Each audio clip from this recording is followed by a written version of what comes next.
Bismillahirrahmanirrahim. Seputar renungan kematian, dan ini pembahasan seputar alam barzah, dari mulai kematian kemudian masuk ke alam barzah. Di sana ada himpitan kuburan, fitnah kubur, azab kubur, kemudian juga apa saja yang bisa menyelamatkan kita dari azab kubur, kemudian amal-amal apa saja yang bermanfaat bagi si mayat, dan begitu seterusnya. Ma'asyiral muslimat yang dimuliakan Allah Subhanahu wa taala. Allah Subhanahu wa taala berfirman, "Kullu nafsin dha'iqatul maut." Setiap jiwa itu pasti mengalami kematian. Siapapun manusianya, bahkan para nabi sekalipun disentuh dengan kematian. Walaupun ada diperselisihkan seperti Nabi Ilyas, apakah dia masih hidup, kemudian Nabi Khidir, apakah dia masih hidup, tapi pendapat yang kuat, wallahu a'lam, bahwa mereka juga sudah meninggal, kecuali yang dikecualikan Allah, Isa ibnu Maryam. Karena memang Allah Subhanahu wa taala yang berfirman bahwa Isa itu belum meninggal, tetapi semua manusia pasti meninggal.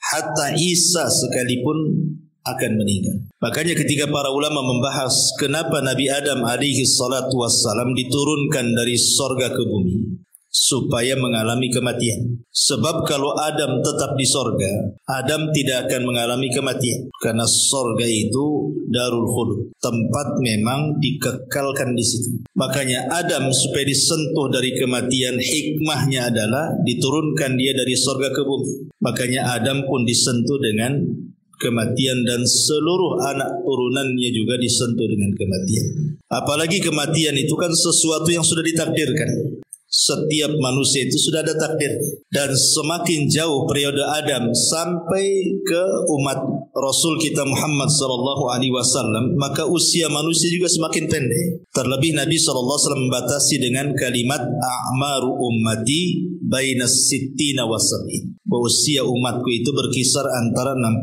sampai 70 tahun saja. Artinya sedikit sekali yang melewati 70 tahun. Rata-rata manusia itu 70 tahun ke bawah pasti sudah meninggal. Makanya hati-hati nih kalau sudah 50, 60, ya siap-siap aja ya. Karena Rasul membatasi masalahnya. Kalaupun lewat, maka patut disyukuri. Karena Nabi SAW mengatakan sebaik-baik manusia itu yang panjang umurnya dan baik amalannya. Maka kalau dilewatkan 70 tahun berarti harus dijaga amalan. Bicara tentang kematian, kita tahu bahwa di antara arkanul kiamah, rukun-rukun kiamat itu, atau rukun-rukun hari akhir itu, salah satunya adalah al-maut, kematian. Makanya Nabi SAW mengatakan, idza mata ahadukum qamat qiyamatu. Kalau seandainya salah seorang di antara kalian itu meninggal, berarti telah tegak kiamat padanya. Kiamat itu maksudnya kiamat besar itu pasti terjadi. Sebagaimana kematian juga pasti berlaku. Tetapi dari dua perkara ini yang jelas-jelas adalah kematian. Yang pasti itu pasti adalah kematian. Sebab kiamat besar itu belum pasti kapan terjadinya. Karena Nabi SAW sendiri ketika ditanya oleh malaikat Jibril kapan kiamat, Rasul tidak jawab kan. Rasul hanya mengatakan mal mas'ulu anha bi'a'lama minas sa'il. Orang yang ditanya tidak lebih paham daripada orang yang bertanya. Maknanya Rasul dan Jibril sama-sama tidak tahu kapan kiamat. Tapi kalau kematian itu sudah kepastian. Kenapa? Karena Rasul sudah membatasi umur. Antara 60 sampai 70 tahun, sedikit yang melewati itu kata Nabi. Lah dari sini karena kematian jauh lebih pasti dibandingkan kiamat, maka sudah selayaknya manusia itu punya persiapan. Apa persiapannya? Tentu tidak lain dan bukan taqwallahi azza wa jalla, bertakwa kepada Allah Subhanahu wa taala. Ma'asyiral muslimat yang dimuliakan Allah Subhanahu wa taala, ada hadis yang panjang sekali. Hadis ini dari Bara bin Azib radhiyallahu anhu. Jadi suatu ketika Nabi sallallahu alaihi wasallam itu bersama para sahabat sedang hendak menguburkan salah satu jenazah. Tetapi ketika itu yang menggali lubang belum selesai menggali lahat, sehingga Rasul saat-saat menanti penggalian lahat itu, Rasul mengumpulkan para sahabatnya kemudian berceramah seputar dicabutnya ruh mukmin dan kafir. Lah Nabi SAW kemudian menjelaskan, adapun ruhnya seorang mukmin, kata Nabi SAW, maka akan dicabut dimulai dari jari jemari kaki dan juga tangan. Jadi ruh itu tercabut dari jari jemari dulu, kemudian naik ke atas sampai kemudian di tenggorokan. Lah apabila ruh itu sudah berkumpul di tenggorokan, maknanya ruh tidak mungkin dikembalikan. Kalau ruh sudah sampai di tenggorokan, ruh tidak mungkin dikembalikan lagi ke badan. Inilah isyarat firman Allah Subhanahu wa taala, hatta idza balagatit taraqi wa qila man ruh. Hatta idza balagatit taraq, sampai ketika ruh itu di tenggorokan, maka Allah katakan apa? Wa qila man ruh. Siapa yang bisa meruqyah dia? Maksudnya mengembalikan ruh ke dalam jasadnya.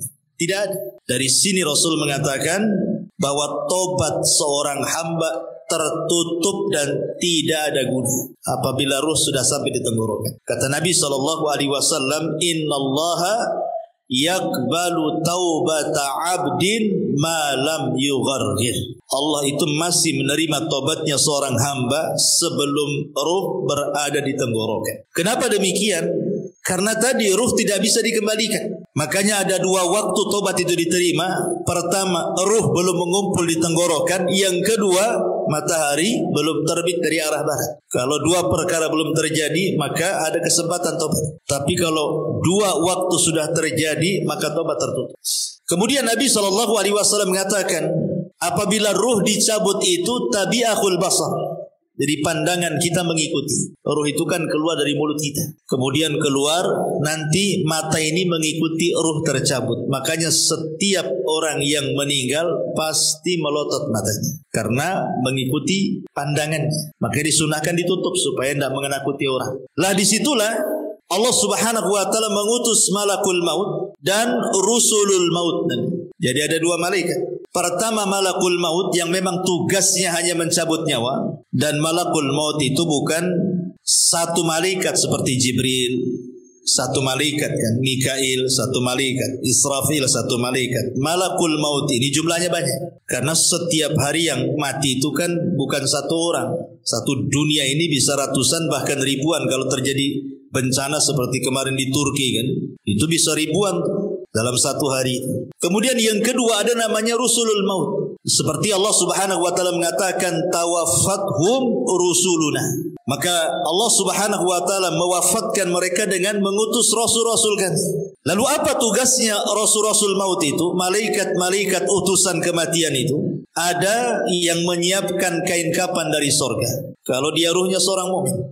Ada yang menyiapkan hanut. Hanut itu maksudnya minyak wangi. Dan ada tugasnya membisikkan di telinga orang yang sedang sakaratul maut. Sebagaimana Allah Subhanahu wa taala berfirman di dalam Al-Qur'anul Karim, surah Ibrahim ayat atau surah Fussilat ayat 30. Allah mengatakan innal ladzina qalu rabbuna Allah thumma istaqamu tatanazzalu alaihimul malaikatu alla takhafu wa la tahzanu wa abshiru bil jannati allati kuntum tu'adun. Orang-orang yang mengatakan Rabb kami Allah, kemudian mereka istiqamah, maka turun padanya para malaikat saat menjelang wafatnya, kemudian membisikkan di telinganya, jangan takut, jangan sedih, berbahagialah, karena sorga sudah menanti untukmu apa yang Allah janjikan kepadamu. Dalam ayat yang lain surah An-Nahl 31-32 Allah mengatakan yaquluna salamun alaikum udkhulul jannata bima kuntum ta'malun. Keselamatan bagi kalian, masuklah kalian ke dalam sorga karena apa yang kalian kerjakan. Makanya kemudian Nabi SAW mempermisalkan saking lembutnya malaikat pencabut nyawa, ketika mencabut nyawa ruhnya orang yang beriman itu dipermisalkan seperti tetesan air yang terakhir keluar dari mulut teko. Makanya sering saya istilahkan kan Bu, Kalau ada ibu punya teko, diisi air yang banyak, kemudian kita tuang, otomatis deras sekali karena masih banyak airnya. Tapi kalau isi teko itu tinggal 1 tetes, kemudian kita tuangkan seperti ini, tentu yang 1 tetes itu akan mengalir dengan pelan karena tinggal 1 tetes masalahnya. Pelan sampai masuk di moncong teko, kemudian netes di ujung teko kan. Lah Rasul sallallahu alaihi wasallam mempermisalkan seperti itulah lembutnya ruh seorang mukmin ketika dicabut. Seperti tetesan yang terakhir. Saking lembutnya dari jemari naik terus ke badan sampai ke tenggorokan, sampai kemudian keluar dari mulut seorang mukmin. Tetapi walaupun demikian, yang namanya kematian itu pasti ada sakaratnya. Setiap kematian itu pasti ada keperitannya, ada rasa sakit, dan itu dialami Nabi SAW. Kalau Nabi saja mengalami, apalagi kita. Nabi yang mengatakan wa inna lil mauti la sakarat. Rupanya dalam kematian itu ada sakaratnya, ada rasa sakitnya, yang terkadang tidak ada yang tahu rasa sakit itu kecuali Allah Subhanahu wa taala. Tetapi tentu rasa sakit yang diterima oleh seorang mukmin saat detik akhir wafat dia, boleh jadi itu adalah penggugur dosa yang terakhir. Boleh jadi rasa sakit yang dialami di dia itu adalah penggugur dosa terakhir dia. Artinya sebuah kebaikan, bukan sebuah keburukan. Tapi rasa sakit yang dialami orang kafir, munafik, fasik boleh jadi awal azab bagi dia. Terkadang kita bisa melihat ada orang koma itu berbulan-bulan disiksa oleh Allah Azza wa Jalla karena dosanya kan. Tapi ada orang mati itu rasanya enak nengoknya gitu. Senyum, bisa mengucapkan kalimat la ilaha illallah, tahu-tahu sedang sujud meninggal, tahu-tahu sedang ibadah meninggal, tahu-tahu baca Quran pula dia meninggal kan. Macam-macam orang meninggal. Tapi yang jelas bahwa ketika tugas malaikat maut hanya mencabut ruh itu saja selesai, maka yang bertugas selanjutnya adalah siapa? Rusulul maut. Diletakkan ruhnya di kain kafan dari sorga, kemudian dibaluri minyak wangi dari sorga, kemudian dibalut, yang subhanallah dijelaskan dalam hadis itu bau minyak wangi dari sorga itu membumbung sampai ke langit. Sehingga semua para malaikat di langit itu bertanya, itu ruhnya siapa itu? Maka malaikat yang bertugas membawa ruh ini naik ke langit akan menyebutkan nama terbaik yang disukai dia ketika di dunia. Ruhnya fulan ibnu fulan. Makanya penting orang punya nama baik itu. Maka ketika ruh itu naik ke langit, disinilah Allah Subhanahu wa taala memberikan kemuliaan kepada ruhnya seorang mukmin dengan menyuruh para malaikat penjaga langit itu untuk membuka pintunya. Karena langit itu kan punya pintu. Jadi naik ke langit pertama dibuka pintunya, naik ke langit kedua dibuka pintunya, ketiga, keempat, sampai ketujuh. Sampai melewati langit ketujuh. Entah sampai mana wallahu alam, tidak dijelaskan, tapi yang jelas kemudian Allah Subhanahu wa taala berfirman kepada ruhnya seorang mukmin ini, letakkan kembali ruh kepada jasadnya, kemudian naikkan catatannya fil ilin.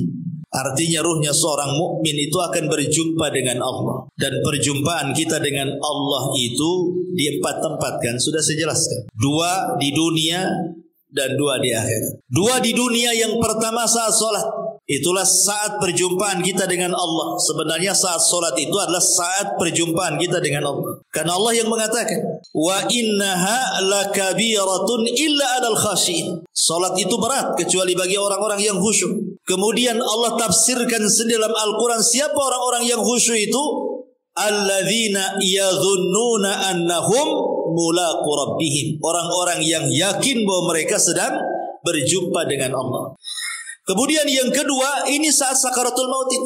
Saat ruh dibawa oleh malaikat rusulul maut ke melintasi langit ketujuh, itu juga berjumpa dengan Allah. Dan Allah katakan kembalikan ruhnya ke dalam jasadnya, kemudian naikkan catatannya di tempat yang paling tinggi yang disebut dengan Illiyin. Kemudian 2 nanti kelak pada hari kiamat, ketika Allah Subhanahu wa taala menggiring manusia sesuai dengan sesembahannya. Jadi Allah akan mengumpulkan manusia itu sesuai dengan sesembahannya. Yang nyembah sapi di sana, yang nyembah ular di sana, yang nyembah batu di sana. Jadi manusia itu akan dikumpulkan bersama sesembahannya. Ketika semua manusia dikumpulkan bersama sesembahannya, disitulah Allah Subhanahu wa taala akan menampakkan siapa yang menyembah kepada dirinya. Akan menampakkan kepada manusia yang selama ini menyembah kepada dirinya. Anehnya, di situ orang yang beriman dengan orang munafik dikumpulkan. Ketika Allah Subhanahu wa taala kemudian menyingkapkan dirinya, maka semua orang-orang yang beriman sujud. Tapi orang-orang munafik tidak bisa sujud. Fala yastati'. Inilah perjumpaan orang-orang yang beriman kelak di padang mahsyar. Dan yang terakhir tentu di sorga. Dan itu nikmat yang paling besar, ru'yatullahi azza wa jalla, memandang wajah Allah Subhanahu wa taala. Jadi ketika ruh itu kemudian naik ke langit dan Allah Subhanahu wa taala memerintahkan untuk dikembalikan ke dalam jasadnya. Kapan itu peristiwa ini? Ketika manusia sibuk sedang fardu kifayah. Jadi ketika mayat meninggal, ruh diangkat itu kan orang-orang sibuk. Ada yang memandikan, ya kan? Ada yang mengkafankan, ada yang menyolatkan. Jadi mayat itu sendiri yang sudah tidak ada ruh itu sibuk sedang difardu kifayahkan, sementara ruh itu punya kesibukan sendiri, gitu maksudnya. Baru setelah kemudian selesai menyolatkan, kemudian ruh ini dimasukkan ke dalam jasadnya dimasukkan ke dalam keranda, kemudian menuju kuburan, ya kan? Maka ruh ini kemudian masuk di situ. Kalau ruhnya orang-orang yang beriman, maka akan bicara, qaddimuni qaddimuni, segerakan aku kata. Jadi ketika berada di atas kendaraan itu, keranda itu, maka ruhnya orang yang beriman itu yang masuk ke dalam jasadnya, dia akan bicara. Tapi tidak ada yang mendengar, ya, walaupun mungkin suaminya, istrinya, ayahnya, anaknya, nggak ada yang mendengar. Walaupun dia teriak-teriak qaddimuni qaddimuni gitu, segerakan aku. Tapi kalau ruhnya orang kafir, ruhnya orang munafik, ruhnya orang-orang fasik, dia akan berteriak-teriak, celaka kalian, ya wailaha aina tadhhabun, celaka kalian, mau dibawa kemana aku ini gitu. Ini kalau ruhnya orang jahat. Mereka akan mengatakan, ya wailaha aina tadhhabuna biha, hendak dibawa kemana aku ini. Subhanallah. Kata Nabi SAW, yasma'u sautuha, atau yasma'u sautaha kullu syai'in, segala sesuatu mendengar teriakannya, illal ins, kecuali manusia. Manusia tidak mendengar. Jadi ketika ruh sudah menyatu dengan jasadnya, kemudian dibawa ke arah kuburan dan hendak dikuburkan itu, dia berteriak-teriak. Binatang mendengarnya, semua makhluk mendengarnya, kecuali manusia dan jin tidak bisa mendengar. Tetapi kalau ruhnya orang baik, tadi saya katakan apa? Dia akan mengatakan qaddimuni qaddimuni, segerakan aku katanya. Subhanallah kan? Justru senang orang-orang yang beriman itu suruh disegerakan. Dari sini Nabi SAW mengatakan apa? Asri'u bil janazah, segerakan kalian memfardu kifayahkan jenazah. Kenapa demikian? Wa in taku salihatan fa khairun tuqaddimuna. Kalau memang ini orang baik, maka Anda sudah berlaku kebaikan kepada orang ini dengan menyegerakan. Wa in taku ghaira dzalik, tapi kalau tidak demikian, maksudnya dia orang jahat, fa syarrun tadhauna fi riqabikum, itu sama saja meletakkan keburukan di rumah kalian. Maka segerakan. Mau orang baik segerakan, mau orang jahat segerakan. Kalau orang baik berarti kebaikan bagi si mayat. Kalau orang jahat sama saja meletakkan kejahatan di rumah. Maka segerakan. Dan si mayat juga ngomong begitu, qaddimuni, segerakan aku katanya. Tapi kalau orang jahat dia mengatakan, ya wailaha aina tadhhabuna biha, mau dibawa kemana aku katanya. Akhirnya kemudian ketika betul-betul sudah dimasukkan ke liang lahat, si mayat ini sempat mendengar suara terompah. Orang-orang yang mengantarkannya itu masih mendengar dia. Sampai ketika sayup-sayup semakin jauh karena meninggalkan dia. Ketika sudah les, sudah nggak ada suara lagi, maknanya dia sudah ditinggal. Dari sini kata Nabi SAW, yang pertama kali meninggalkan si mayat itu apa? Hartanya.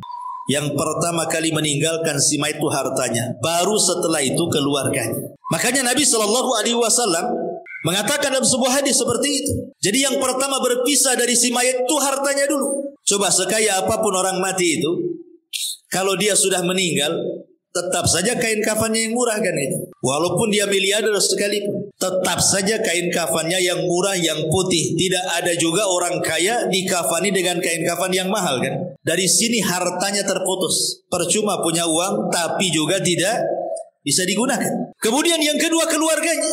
setelah mengantarkan ke kuburan, baru keluarganya pulang. Disitulah terpisah dengan keluarganya. Baru dia hidup sendiri. Makanya Nabi SAW ketika menjelaskan tentang seputar kuburan itu, Nabi SAW mengatakan dalam hadis Abi Hurairah radhiyallahu anhu, kata Nabi SAW, anna imra'ata sauda kana taqumul masjidah. Ada wanita berkulit hitam itu biasa menyapu di masjid Nabi SAW. Kemudian wanita ini meninggal. Nabi SAW tidak diberitahu, kata Rasul, afala kuntum adzantumuni, kenapa kalian tidak menghabarkan kematian wanita itu, katanya. Maka Rasul mengatakan, dulluni ala qabriha, kalau begitu tunjukkan di mana kuburan. Kemudian Nabi SAW setelah ditunjukkan kuburannya, apa kata Rasul?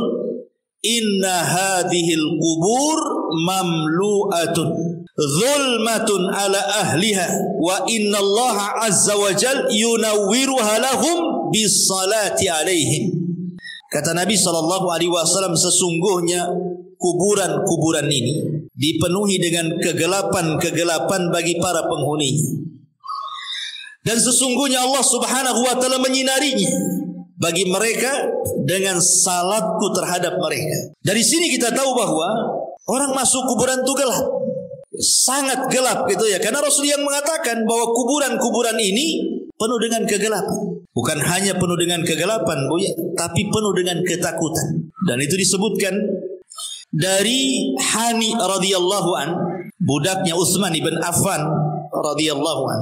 Dia berkata, kana Utsman idza waqafa ala qabrin baka hatta yablu lihiyatahu.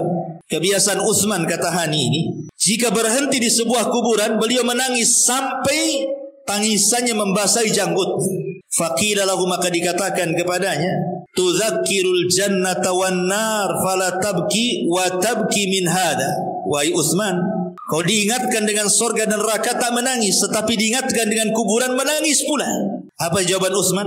Kata Utsman ibn Affan radhiyallahu anhu mengatakan, innan nabiyya sallallahu alaihi wasallam qala, karena Nabi SAW bersabda, innal qabra awwalu manzilin min manazilil akhir, fa in naja minhu fama ba'dahu aisar minhu, wa illam yanju minhu fama ba'dahu ashaddu minhu.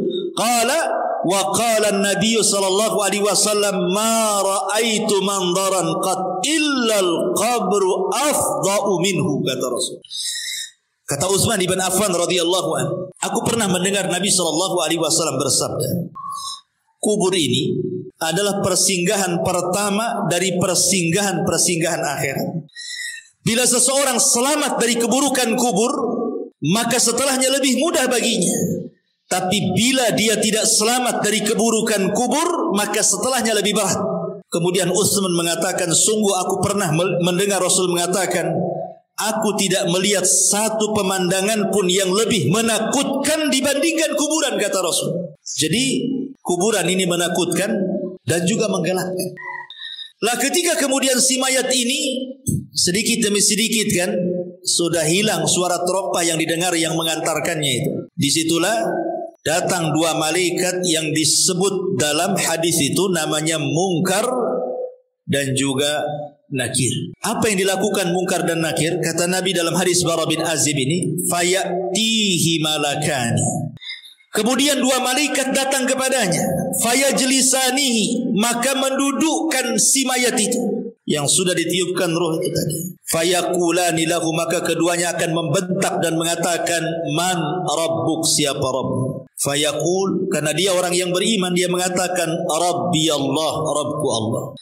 Fayaqulani lahu, maka keduanya akan mengatakan kembali, ma dinuk, apa agamamu? Fayaqul, maka dia akan mengatakan, diniyal Islam, agamaku Islam. Fayaqulani lahu, maka dua malaikat akan berkata lagi, ma hadzal rajul alladhi bu'itsa fikum, tahukah kalian siapa orang yang diutus kepada kalian ini?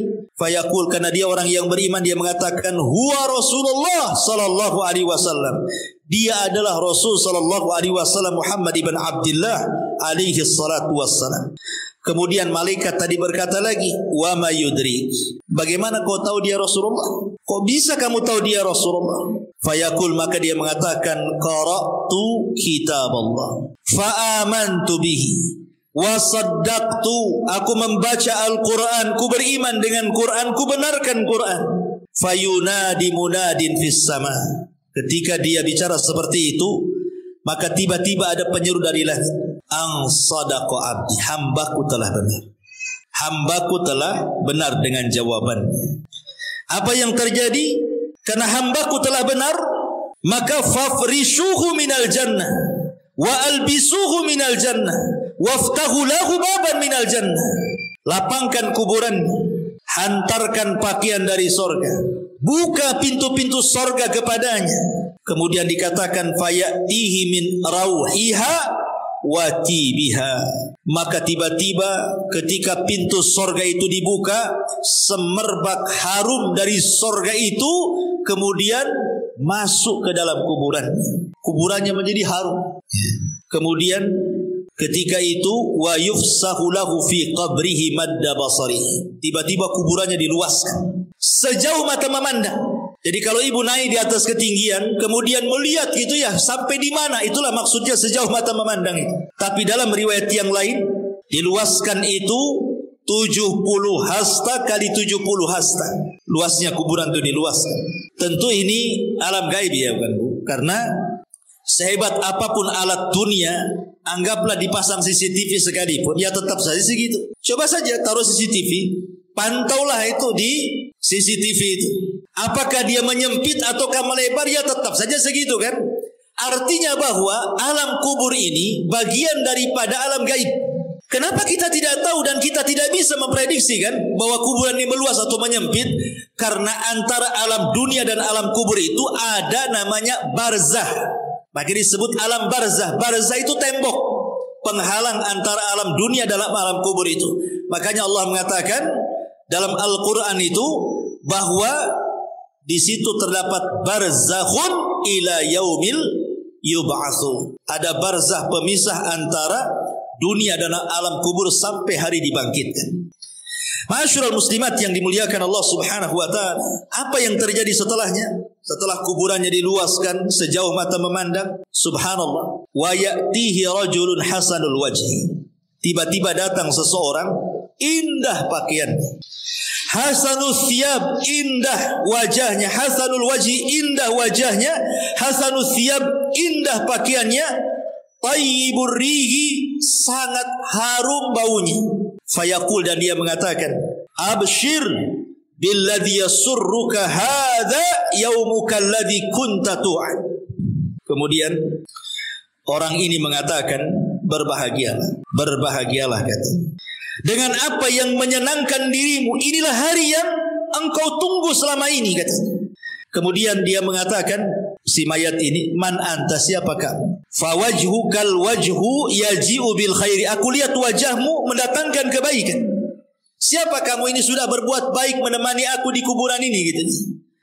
Fayaqul, maka dia mengatakan, ana amalukas saleh. Sayalah amal saleh. Sayalah amal salehmu. Dalam riwayat, ketika dia mendapatkan kebaikan itu, maka orang ini mengatakan di hadapan si mayat yang beriman itu, nim naumatal arush. Kalau begitu tidurlah engkau layaknya pengantin baru. Jadi disuruh tidur. Sehingga ketika dia tidur, dia mimpi dengan mimpi yang indah. Itulah disebut nikmat kubur. Mimpi sangat indah sekali. Sehingga tanpa kemudian disadar, tahu-tahu kiamat pula dibangkitkan. Ketika kiamat dibangkitkan itulah, maka orang yang baik ini kemudian memberitahu bahwa Israfil akan meniupkan sangkakalanya. Kemudian orang ini mengatakan, siapa kamu ini sebenarnya? Maka orang baik ini mengatakan, ana amalukas saleh. Sayalah amal solehmu. Maksudnya sayalah solatmu, sayalah puasamu, sayalah zakatmu, sayalah silaturahimmu, sayalah ibadahmu. Jadi ibadah itu akan menemui kita di kuburan. Sebagaimana kita akan menjumpai Allah Subhanahu wa taala di 4 tempat yang sudah saya jelaskan, kita juga akan menjumpai amal soleh kita di 4 tempat juga sama. 2 di dunia, 2 di akhirat kan itu ya. Adapun di dunia kita bisa rasakan amal soleh kita kan. Ibu kalau hari-hari ngaji seperti ini, kan tambah itu kan iman kita itu rasanya. Rasanya itu mau ibadah itu semangat. Itu artinya kita mendapatkan amal soleh kita di dunia itu ada pengaruhnya. Sebagaimana orang maksiat kan ada pengaruhnya, bukan? Futur, malas gitu ya kan. Maka amal soleh juga kita bisa dapati gitu ya dengan semangatnya kita beribadah. Karena iman dalam definisi ahli sunnah itu yazidu bitta'ah, bertambah karena ketaatan. Kita bisa rasakan itu. Kemudian yang kedua di sini dalam kuburan ini kita akan mendapatkan amal soleh kita dalam wujud manusia. Sehingga ketika ditanya siapa engkau ini, wajahmu kok wajah yang baik sekali, maka dia akan mengatakan ana amaluka soleh, saya amal solehmu. Artinya kita akan mendapatkan amal soleh kita kan di kuburan ini dalam bentuk manusia yang akan menemani kita sepanjang kita di kuburan kita. Sehingga sebagian para ulama ketika membahas apakah orang-orang yang dikubur itu bisa merasakan perjalanan waktu, sama dengan kayak ibu kita sekarang kan bisa kita merasakan perjalanan waktu kan Bu ya, pagi aktivitasnya apa, siang aktivitasnya apa, sore apa, malam apa, besok pagi lagi kan bisa kita merasakan aktivitas waktu itu berjalan kan itu ya, hari, minggu, bulan, tahun kita bisa merasakan. Pertanyaannya, apakah orang-orang yang dikubur juga merasakan ada aktivitas waktu sehari-hari? Pagi, siang, sore, malam, ke pagi lagi, siang, sore, malam, ke pagi lagi, gitu ya. Sementara orang-orang yang dikubur itu kan ada yang sudah lama kan. Kalau yang meninggal di zaman Rasul kan sudah 14 abad berarti kan. Sudah 14 abad sampai sekarang nggak dikiamat-kiamatkan. Atau yang sebelum Nabi umpamanya. Tentu lebih lama lagi orang itu di kuburan itu. Apakah mereka akan merasakan bimururil waktu kata ulama dengan berjalannya waktu itu? Maka ulama membagi dua, kata ulama memerinci. Kalau yang di kuburan itu mereka orang-orang yang beriman baik dari umat Nabi atau umat-umat sebelumnya dan mereka mendapatkan nikmat kubur, maka mereka tidak akan merasakan berjalannya waktu. Mereka tidak akan merasakan walaupun ratusan tahun, walaupun ribuan tahun sekalipun mereka tidak akan merasakan berlewatnya waktu itu. Tetapi kalau mereka adalah orang-orang kafir, orang munafik, orang fasik, maka mereka akan merasakan itu. Karena itu bagian daripada azab. Jadi sekali lagi kalau orang-orang yang beriman yang mendapatkan nikmat kubur tidak akan terasa di kuburan itu walaupun ratusan ribuan tahun. Mana dalilnya? Dalilnya adalah peristiwa Ashabul Kahfi yang ditidurkan, atau kisah Nabi Uzair yang ditidurkan 1 abad kan, kemudian dibangunkan, kemudian ditanya, "Kam labista, berapa lama kau tidur itu?" Dia mengatakan apa? "Labistu yauman au ba'dha yaum." Perasaan aku baru tidur separuh atau 1 hari katanya. Padahal sudah 1 abad dia tidur kan. Berarti kan dia tidak merasakan tuh. Tidurnya dia tidak merasakan kan. Padahal dia sudah 1 abad, sudah 100 tahun tidur. Dibilangnya baru setengah hari katanya. Begitulah orang yang di kuburan. Kalau mendapatkan nikmat itu tidak terasa. Seolah-olah waktu berjalan dengan cepat. Tetapi kalau orang terkena azab, itu rasanya penat, lama waktunya menunggu. Ya sama lah bukan. Kita menanti orang jenuh gitu kan, lama kali kan. Rasa mau balik saja, gak datang-datang, ditengok tak nampak lagi, ditengok tak nampak. Ya dah, saya tinggal aja lah. Kan ada kejenuhan tuh ya. Tapi kalau asik Bu ya, ibu pengantin baru dengan suami kan, nongkrong tuh di taman, tahu-tahu maghrib. Ya kan namanya orang nikmat, nggak pandang. Kok tahu-tahu maghrib katanya gitu. Jadi dari sini di dunia ini kita bisa rasakan dalam kondisi nikmat dengan dalam kondisi tidak nikmat kan itu. Lah dikubur kurang lebih seperti itu. Ya. Tetapi apakah kemudian orang-orang yang dikubur juga akan merasakan layaknya kita juga perasa gitu kalau ibu lagi sedih, kan ada perasaan tersiksa jiwa ini kan. Atau ada masalah rasanya rungsep kehidupan ini kan. Apakah juga orang-orang di kuburan akan merasakan seperti itu? Iya, mereka juga akan merasakan. Kapan itu? Apabila ditangisi orang yang ada di atas. Kalau orang yang di atas itu melakukan niyaha. Niyaha itu meratap kepada orang yang ada di kuburan itu. Maka orang yang ada di kuburan itu merasa diazab. Maksud diazab itu bukan azab fisik, bukan, tapi azab jiwa. Jiwanya itu sedih, tersiksa. Ya. Makanya kenapa Nabi SAW melarang tidak boleh seseorang itu melakukan niyaha kan? Karena mayat itu yu'adzab, akan diazab kata Nabi SAW biniyahatil hayyi, karena niyahahnya meratapnya orang yang hidup kepada orang si mayat akan diazab. Maksudnya bukan azab fisik, tetapi dia tersiksa, hatinya tersiksa gitu. Karena sebab tangisan orang-orang yang di atas. Makanya dilarang. Niyahah itu termasuk dosa besar. Nabi SAW sampai mengatakan kalau orang yang meratap itu tidak bertobat, kata Rasul, maka dia akan dibangkitkan kelak pada hari kiamat dengan dipakaikan pakaian dari dari besi panas dulu yang timah panas, kemudian dari baju yang gatal, yang nggak bisa dicopot, gatal saja. Ya naudzubillah. Jadi mereka pun akan merasakan bahasa kitanya rungsek tuh ya, hatinya itu nggak tenang disebabkan tangisan orang-orang yang di atas kuburan. Makanya tidak boleh kalau ada orang yang meninggal, ikhlaskan saja. Kalau menangis, menangislah sebagai tangisan rahmat karena kesedihan, bukan karena menolak takdir. Kan karena ada orang yang menangis itu karena menolak takdir kan Bu ya. Meraung-raung nanti kalau anak-anak besar jadi apa, kamu sudah nggak ada, kan semacam kan itu. Ya nanti Allah yang tentukan takdirnya, bukan si bapak yang sudah meninggal kan itu ya. Jadi itu yang tidak boleh, karena niyahah itu seolah-olah tidak terima dengan takdir. Guling-guling, nangis-nangis, robek-robek, pukul-pukul, pangkas-pangkas rambut dan begitu seterusnya. Baik. Intinya bahwa ketika kemudian si mayat itu diberikan nikmat oleh Allah Subhanahu wa taala, nikmat kubur, maka dia tidak akan merasakan dengan berjalannya waktu. Waktu itu akan panjang, tahu-tahu sudah dikiamatkan. Tapi yang perlu ibu pahami bahwa di dalam peristiwa-peristiwa kubur itu, sebelum dua pertanyaan malaikat mungkar dan nakir yang disebut dengan fitnah kubur itu, ada peristiwa yang sebelumnya dilalui manusia yang disebut dengan dhagtatul qabrin, himpitan kuburan. Jadi himpit dulu, baru setelah itu fitnah kubur, gitu maksudnya. Dan ini disebutkan oleh para ulama tentang masalah himpitan kubur ini. Di antaranya adalah yang disebutkan oleh pendapat Abu Hanifah, wa dhagtatul qabri wa adzabuhu haqqun. Himpitan kuburan, kemudian siksa kubur itu adalah perkara yang benar-benar akan terjadi. Jadi perkara himpitan kuburan dan azab kubur, kata Abu Hanifah, adalah sesuatu yang benar-benar akan terjadi.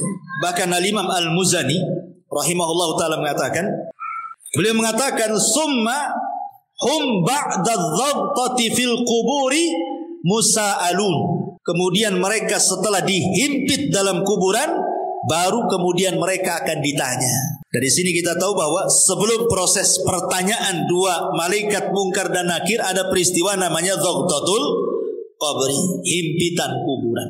Himpitan kuburan ini itu sangat menyakitkan bagi si mayat, karena ketika ruh itu sudah menyatu dengan jasadnya, kemudian tanah itu menyempit sampai meretakkan semua tulang dan persendian. Itu kalau orang kafir. Dan dia akan menjerit di mana jeritannya tidak ada yang mendengar, manusia dan jin, kecuali binatang-binatang mereka bisa mendengar. Jadi binatang-binatang itu diberikan kepekaan, mampu mendengar jeritan-jeritan orang-orang yang dihimpit kubur itu. Masalahnya, lalu bagaimana dengan orang-orang yang beriman? Maka ulama menjelaskan bahwa himpitan kuburan bagi orang-orang yang beriman itu tidak sebagaimana himpitan kubur bagi orang-orang kafir, munafik ataupun orang-orang fasik. Maksudnya apa? Maksudnya himpitan orang yang beriman itu layaknya seorang ibu sedang memeluk anaknya. Jadi kalau ada anak bayi ibu peluk gitu ya. Seperti itulah seorang mukmin ketika dihimpit oleh kuburan. Jadi tanah itu seolah-olah ibu bagi kita, dan kita anak dari tanah itu. Jadi tanah itu menghimpit kita itu seperti seolah-olah ibu memeluk seorang bayi. Kenapa demikian? Sebab kalau seandainya himpitan itu meretakkan gitu ya, menyakitkan persendian, meretakkan tulang-tulang, tentu akan bercanggah dengan hadis-hadis. Seperti umpamanya Nabi SAW ketika didatangkan seorang bayi kemudian dikubur. Kata Nabi SAW, kalau ada orang yang selamat dari himpitan kubur, tentu bayi ini kan selamat. Bayi ini salahnya apa? Kok dihimpit? Kan belum berbuat dosa kan? Berarti himpitan bayi ini tidak akan mempengaruhi kepada bayi. Atau ketika Nabi SAW menceritakan tentang Sa'd bin Mu'adz, seorang pemimpin Aus, yang ketika meninggal itu kan bergegar arasnya, 70.000 malaikat turun mengantarkan jenazahnya. Kemudian Nabi SAW mengatakan, kalau ada orang yang selamat dari himpitan kubur, inilah orangnya, katanya. Maksudnya Sa'd bin Mu'adz. Tapi dia pun tak selamat. Berarti menunjukkan bahwa bukan himpitan kubur kepada Sa'ad bin Mu'adh atau kepada bayi tidak akan sama dengan himpitan kepada orang-orang kafir. Ya, makanya ulama memberikan catatan himpitan kuburan kepada orang-orang yang beriman layaknya seorang ibu memeluk bayinya dengan lembut. Jadi bukan sebuah siksaan gitu maksudnya, tetapi justru sebuah kabar gembira. Baru setelah himpitan baru namanya fitnah kubur, pertanyaan tadi ya. Baru setelah itu tergolong manusia kepada dua kelompok, bisa masuk pada nikmat kubur, bisa masuk kepada azab kubur. Baik, ma'asyiral muslimat yang dimuliakan Allah Subhanahu wa taala. Ini satu sisi ya. Maksudnya kalau ruhnya itu orang yang beriman. Sekarang kalau ruhnya orang kafir munafik, tentu sebaliknya daripada ruhnya orang-orang yang beriman. Di antaranya adalah Nabi SAW mengatakan kalau ruhnya orang kafir ketika dicabut itu Nabi SAW mempermisalkan seperti safud. Safud itu macam pisau yang bengkok seperti ini. Safud di pisau bengkok macam serulit gitu ya. Kemudian didatangkan kambing wol yang belum dicukur. Taulah ibu kan kambing Australia yang banyak gimbal-gimbal tuh rambutnya. Ya, kemudian pisau ini dibenamkan di kambing wol tadi. Kemudian setelah itu disiram. Secara otomatis maka bulu-bulu kambing yang disiram itu kan akan nempel di pisau. Setelah nempel di pisau, kemudian ibu cabut paksa pisau itu dengan sangat keras gitu ya. Apa yang terjadi? Pasti akan merontokkan bulu-bulunya. Kata Nabi SAW, seperti itulah ruhnya orang kafir, munafik, fasik dicabut oleh malaikat maut. Jadi akan merontokkan persendiannya. Karena ketika malakul maut mencabut ruhnya orang kafir, munafik, fasik itu, maka Rusulul Maut akan menghembuskan dan menakut-nakuti di telinga orang-orang yang akan dicabut itu dan mengatakan, hei ruh yang busuk, ruh yang jahat, ruh yang jelek, keluar. Di sana kemurkaan dan kemarahan Allah sudah menantimu. Gimana dia mau keluar ditakut-takuti seperti itu? Tentu tidak akan keluar. Makanya dipaksa. Dia keluarnya itu dipaksa sehingga dia akan merontokkan semua persendiannya. Dia akan merasakan sakit yang luar biasa. Ya. Kemudian setelah ruhnya diletakkan di kain kafan dari neraka, kemudian bau busuknya melambung ke langit, semua malaikat mencaci maki dia. Tidak ada satupun malaikat memujinya. Bahkan mencaci maki, ini ruhnya siapa busuk sekali. Bahkan malaikat-malaikat penjaga pintu langit pertama tidak akan membuka pintunya. Jangan langit kedua, langit ketiga. Langit pertama saja nggak mau buka pintunya. Dan Allah hanya mengatakan dari atas sana dan mengatakan, jatuhkan ruhnya ke dalam jasadnya. Letakkan catatannya di bumi yang paling dasar yang disebut dengan sijil.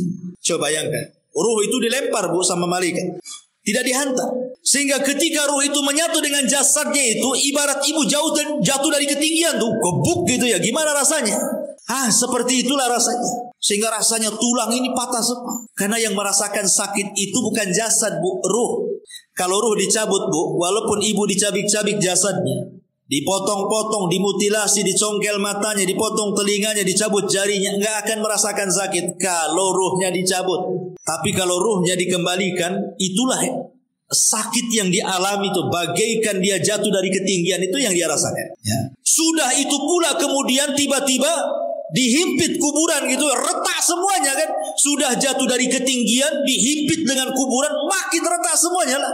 Sedang dia merasakan sakit, tiba-tiba dibentak pula malaikat Munkar dan Nakir. Kayak apa tuh jemaah? Siapa Rabb? Siapa nabimu? Ya. Siapa agamamu? Ya, gak bisa jawab lah dia. Dia aja masih merasakan sakit yang luar biasa. Ya. Makanya ma'asyiral muslimat yang dimuliakan Allah Azza wa Jalla, maka dia akan terus menjerit-jerit dalam kuburannya. Manusia dan jin tidak akan mendengarnya kecuali hewan-hewan atau binatang-binatang yang Allah takdirkan mampu mendengarnya. Ma'asyiral muslimat yang dimuliakan, dan begitu seterusnya. Dan Allah Subhanahu wa taala ketika dia tidak sanggup menjawab, apa kata Allah? Angkadzaba 'abdi, hambaku telah berdusta. Bukakan pintu neraka, lepaskan panasnya. Lah disitulah dia akan mengalami yang disebut dengan azab kubur. Ya. Ini sekilas tentang kematian, fitnah, himpitan, azab dan juga nikmat kubur. Baik. Kita masuk pada pembahasan berikutnya. Ma'asyiral muslimat yang dimuliakan Allah Subhanahu wa taala. Kalau kita sudah tahu dan kita yakin dan percaya di sana ada nikmat dan azab kubur, lalu apa saja hal-hal yang bisa kita ini terhindar dari itu semua? Apa caranya supaya kita bisa terhindar dari azab kubur itu? Karena begini Bu, dalam sebuah hadis tentang Nabi SAW. Jadi suatu malam Nabi SAW itu pernah bermimpi Bu. Dalam mimpinya datang 2 malaikat kemudian membawa dia. Dan mimpinya Nabi itu wahyu. Lain dengan mimpi kita. Dibawa ke sebuah tempat. Kemudian disitulah rupanya diperlihatkan tentang azab-azab yang luar biasa. Sampai Rasul heran. Kenapa mereka? Azab apa yang mereka lakukan gitu? Apa di antara yang Rasul lihat? Dan ulama sepakat bahwa hadis ini bicara tentang azab kubur, bukan azab neraka. Di antaranya Nabi SAW melihat ada orang yang dipecahkan kepalanya dengan batu kan? Dipecahkan kepalanya dengan batu. Kemudian setelah dipecahkan nih, kemudian malaikat yang memecahkan kepala itu pergi hendak mencari batu lain. Kemudian datang lagi, kepalanya sudah utuh lagi, dipecahkan lagi. Kemudian sudah pecah, dia pergi lagi cari batu lagi yang baru. Datang lagi, rupanya kembali lagi kepalanya. Asik gitu saja. Jadi Rasul mengatakan, mahadan, ini siksaannya apa nih orang ini, kok ngeri kali gitu. Rupanya kemudian malaikat mengatakan bahwa siksaan orang ini karena ketika datang waktu sholat sengaja dia tidur. Datang waktu sholat harusnya kan dia sholat, sengaja pula dia tidur. Kemudian yang kedua, ada lagi orang itu digambarkan oleh Nabi SAW. Subhanallah, orang ini kakinya di atas, digantung, kepalanya di bawah. Kemudian di sampingnya ada orang bawa pisau bengkok. Kemudian dimasukkan di mulutnya, kemudian dirobek sampai tengkuknya. Kemudian setelah itu dimasukkan di lubang hidungnya, dirobek sampai tengkuknya. Setelah robek ini dari hidung ke tengkuk, dari mulut ke tengkuk, kemudian dia mau mengambil sebelah kirinya. Ketika diambil sebelah kirinya, sebelah kanannya sudah kembali lagi. Kemudian dirobek dari sebelah kiri, mulut sampai ke tengkuk, hidung sampai ke tengkuk. Ketika pindah ke sebelah kanan, balik lagi ke semula gitu. Asik gitu saja. Sehingga Rasul mengatakan, kenapa orang ini? Maka kemudian malaikat ini mengatakan, karena ketika di dunia ini dia suka berdusta sampai dustanya itu membumbung ke ufuk. Maksudnya apa dusta membumbung ke ufuk itu? Maksudnya dusta membumbung ke ufuk itu maksudnya dustanya itu sampai menyebar kemana-mana.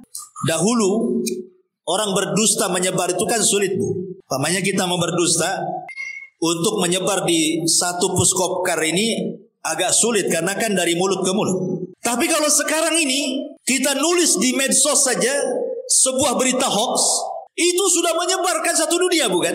Jadi hadis ini baru dipahami oleh para ulama. Rupanya inilah yang dimaksud orang berdusta sampai membumbung ke ufuk itu. Sekali nulis kemudian langsung di-share, bukan hanya satu grup, satu dunia tahu. Inilah maksudnya berdusta membumbung ke ufuk. Naudzubillah, sekarang loh hari-hari orang berdusta semua orang lihat. Kemudian juga ada juga Nabi SAW melihatkan ada orang yang telanjang, tidak pakai baju dan tidak pakai celana, telanjang bulat. Laki-laki dan perempuan rupanya berada di penggorengan kan, bejana, kemudian dibakar di bawahnya. Dia tidak bisa keluar dari bejana itu, kepanasan luar biasa. Ketika ditanya, rupanya mereka adalah para pezina.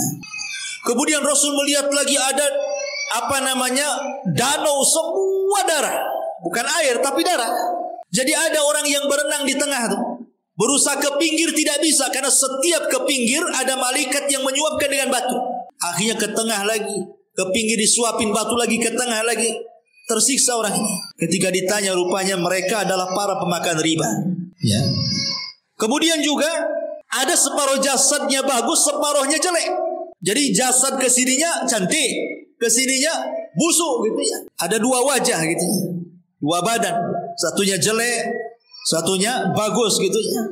Ketika kemudian ditanya siapa mereka, mereka lah yang mencampur adukan antara amal saleh dengan perbuatan jahat, mencampur adukan yang hak dengan yang batil. Kemudian ada juga kaum itu kukunya banyak gitu ya. Kukunya itu dari nuhas, disebutkan dari besi. Kemudian dicakar-cakar oleh sendiri itu sampai terkelupas daging dari tulangnya itu dicakar sendiri. Rupanya ketika ditanya siapa mereka, kok bisa mencakar-cakar badannya sendiri sampai terkelupas daging dari tulangnya. Kemudian malaikat merekalah orang-orang yang suka membicarakan aib orang lain. Ya, merekalah orang-orang yang suka membicarakan aib orang lain. Dan banyak lagi. Rasul menjumpai aneh-aneh siksaan orang-orang itu. Dan ulama mengatakan ini bukan siksaan neraka, ini siksa kubur. Apa penyebabnya coba? Penyebabnya banyak. Tadi sudah disebutkan di sini. Di antaranya orang yang tidur saat waktu sholat. Kemudian orang yang berdusta sampai membumbung ke langit. Kemudian orang yang makan riba. Kemudian orang yang berzina. Kemudian orang yang membicarakan aib orang lain alias ghibah. Ya. Itu semua adalah bagian daripada penyebab-penyebab azab kubur. Termasuk juga Rasul pernah lewat di sebuah kuburan. Rasul mendengar orang-orang itu diazabkan. Kemudian Rasul mengambil pelepah kurma, dibelah jadi dua, kemudian diletakkan di satu kuburannya. Yang satunya satu kuburan, kata Rasul, mudah-mudahan sebelum kering pelepah ini bisa meringankan azabnya kan. Kemudian sahabat bertanya, kenapa orang itu wahai Rasul? Kata Rasul, yang satu karena suka ngadu domba kan, itu namimah, sana sini ngompori orang. Yang satunya pula kalau dia cebok tidak bersih. Dia tidak pernah menghindar dari membersihkan najis saat buang hajat kecil ataupun hajat besar. Ini naudzubillah ma'asyiral muslimat yang dimuliakan Allah Subhanahu wa taala. Ini adalah di antara penyebab-penyebab orang mendapatkan azab kubur. Taib, kalau ini penyebab-penyebab. Lalu siapa orang-orang yang akan terhindar dari azab kubur itu? Pertama, orang yang terhindar dari azab kubur adalah orang-orang yang mati syahid. Dan itu berdasarkan hadis, ma balul mu'minin yuftanuna fi kuburihim illa syahid. Ya Rasulullah, mengapa kaum mukminin diuji dalam kuburan kecuali yang mati syahid? Maka Rasul mengatakan, kafa bi barikatis suyuf ala ra'si fitnah. Cukuplah kilatan-kilatan pedang di atas kepala mereka saat perang itu menjadi fitnah bagi mereka. Maka mereka tidak akan terkena fitnah kubur. Mereka tidak akan terkena fitnah kubur. Secara otomatis tidak akan dapat azab kubur. Kalau fitnah saya saja tidak dapat, tidak ditanya, berarti langsung mendapatkan nikmat kubur orang ini. Kemudian juga setiap orang yang meninggal sedang bertugas jaga di jalan Allah, mungkin di perbatasan negara Islam dengan negara kafir gitu, atau saat berperang dia menjaga tentara gitu. Kemudian juga meninggal di hari Jumat kalau dia orang soleh. Kalau dia orang baik, orang soleh, orang taat, Allah berikan kematiannya di hari Jumat. Kemudian juga orang yang soleh, yang baik, kemudian Allah berikan kematiannya dengan cara sakit perut, ya, dengan cara sakit perut ataupun dengan cara tenggelam, ataupun dengan cara terkena runtuhan ketika gempa gitu ya, terkena runtuhan ya, dan dia orang baik, orang soleh dan soleha, maka Allah sengaja memberikan kematian terbaik bagi dia. Nah itu juga diantara hal-hal yang bisa menghindarkan seseorang dari fitnah kubur dan juga azab kubur. Taib ma'asyiral muslimat yang dimuliakan Allah Azza wa Jalla. Sekarang apa peran orang yang hidup, kita ini loh Bu yang hidup, supaya adalah amalan-amalan itu yang bermanfaat untuk meringankan orang yang ada di kuburan itu. Apa yang harus kita lakukan? Ma'asyiral muslimat yang dimuliakan Allah Subhanahu wa taala. Sebelum saya menjelaskan hal ini, saya akan jelaskan amalan-amalan yang bermanfaat dulu bagi si mayat itu. Kata Nabi sallallahu alaihi wasallam, al-kayyisu man dana nafsa wa amila lima ba'dal maut. Orang yang cerdas itu Bu adalah orang yang introspeksi, senantiasa introspeksi diri dan mempersiapkan sebuah amalan untuk kematiannya. Itu orang cerdas kata Nabi. Amalan ini kan banyak Bu ya, macam-macam amalan di dunia ini. Tetapi orang yang cerdas itu pasti dia akan memilih mana-mana amalan yang bermanfaat untuk kematiannya, mana-mana amalan yang sedikit manfaat untuk setelah kematian. Lah di antara amalan-amalan yang sangat bermanfaat untuk setelah kematiannya disebutkan dalam beberapa riwayat.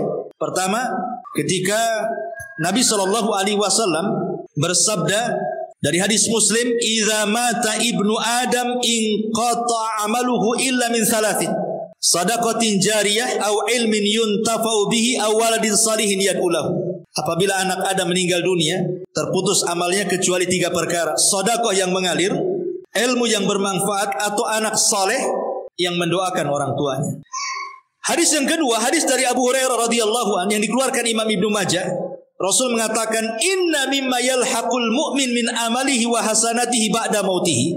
Sesungguhnya yang sangat bermanfaat bagi seorang mukmin dari amalannya setelah kematiannya dan dari kebaikannya setelah kematiannya, pertama ilman 'allamahu wa nasyarahu. Ilmu yang ibu pelajari, kemudian ilmu itu didakwahkan ibu dan ibu sebarkan.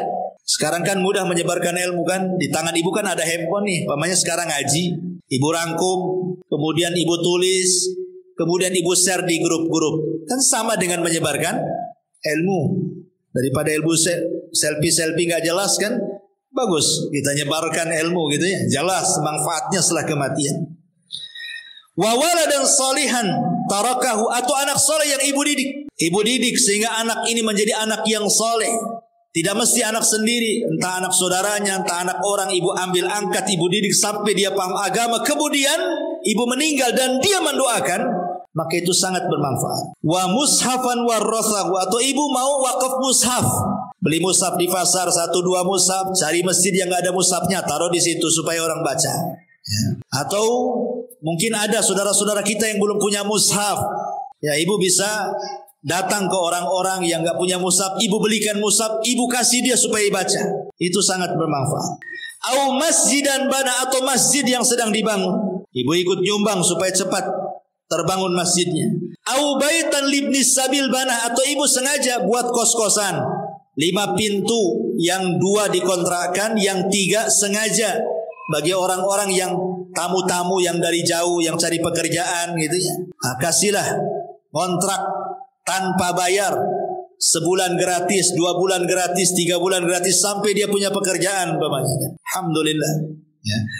Ataupun nahron ajrah, ataupun mungkin ada masjid, ada pesantren, ada masyarakat butuh air.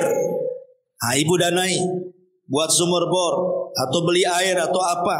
Aw sadaqatan akhrajaha min malihi fi sihhatihi wa hayati, atau ibu sedekah ketika ibu sehat. Ketika ibu masih hidup, ibu bersedekah. Yalhaquhu min ba'di mauti, itu bisa sampai setelah kematian. Ini amalan yang bermanfaat bagi si mayat. Kemudian juga hadis yang ketiga, hadis Jarir ibn Abdillah al-Bajali. Rasul mengatakan, man sanna sunnatan hasanatan, barang siapa yang berikan contoh terbaik, kemudian diikuti orang, kemudian diikuti lagi orang lain, akhirnya banyak mengikuti, maka dia akan mendapatkan pahala, dan pahala orang mengikutinya sampai pun dia sudah meninggal akan mengalir terus gitu. Ini juga memberikan contoh yang terbaik kepada orang lain. Termasuk juga adalah hadis juga, amalan yang paling baik selain daripada itu adalah doa, haji, umroh, dan begitu seterusnya. Ini diantara amalan-amalan ya. Lalu kita yang hidup, pamannya ayah kita meninggal, ibu kita meninggal, suami atau istri atau siapalah dari orang yang kita cintai meninggal, bagaimana cara membahagiakan mereka? Para ulama mengatakan yang paling mudah membahagiakan orang yang ada di kubur itu, Bu, doa. Itu yang paling mudah. Kalau ibu ingin membahagiakan orang tua yang sudah meninggal, ibu yang sudah meninggal, bapak yang sudah meninggal, kita ingin membahagiakan mereka, maka ibu terus berdoa. Sejak dia meninggal sampai hari ini, walaupun mungkin berpuluh-puluh tahun, berdoalah dengan 3 kata. Apa itu? Allahumma gfir lahu, ya Allah ampuni dosanya. Maka dia sangat bahagia kalau ibu ngomong begitu. Yang kedua, Allahumma arhamhu, ya Allah kasihi dia, rahmati dia. Itu sangat bahagia kalau dia mendengarnya. Yang ketiga, Allahumma tsabithu, ya Allah tetapkan dia. Yusabbitullahu alladhina amanu bil qauli tsabit. Ya Allah, mantapkan jawabannya supaya jangan salah. Karena orang itu kan akan terus diazab oleh Allah Subhanahu wa taala. Kan kalau dia dapat azab kubur, nauzubillah. Kalau dia dapat nikmat kubur, alhamdulillah.